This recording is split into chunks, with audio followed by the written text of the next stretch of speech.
Coup de pouce. Coup de pouce. Coup de pression. Coup de mou. Coup monté. Coup de foudre. Coup de foudre. Coup de chance. Coup de soleil. Coup du sort. Coup du lapin. Coup de folie. Coup de théâtre. Coup de vieux. En coup de vent. Coup de cœur. Coup de cœur. Les coups de cœur littéraires de la librairie Landru par Pascal Farge.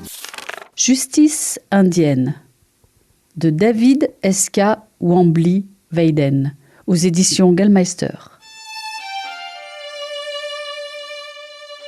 C'est une histoire d'Indiens, mais sans cow-boy.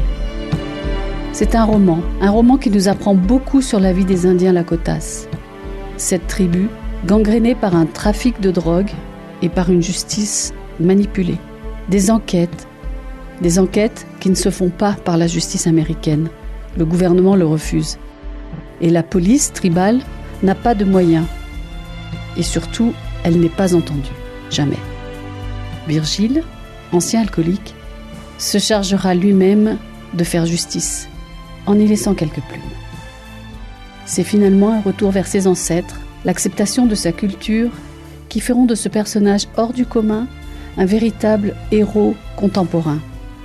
Pouvoir et violence seront au rendez-vous. Et vous ?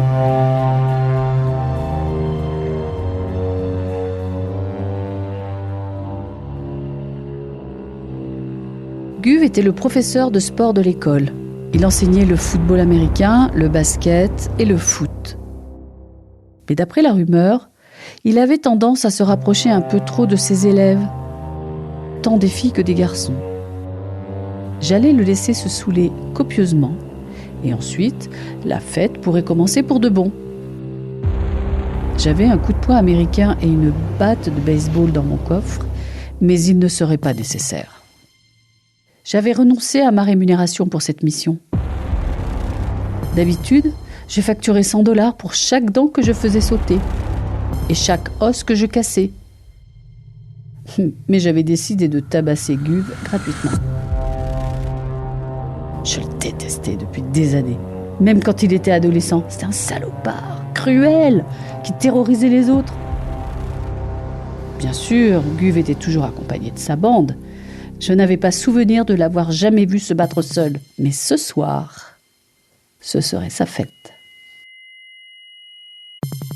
Coup de cœur. Justice indienne de David S.K. Wambly-Weyden aux éditions Gallmeister. C'était le coup de cœur de Pascal Farge de la librairie Landru.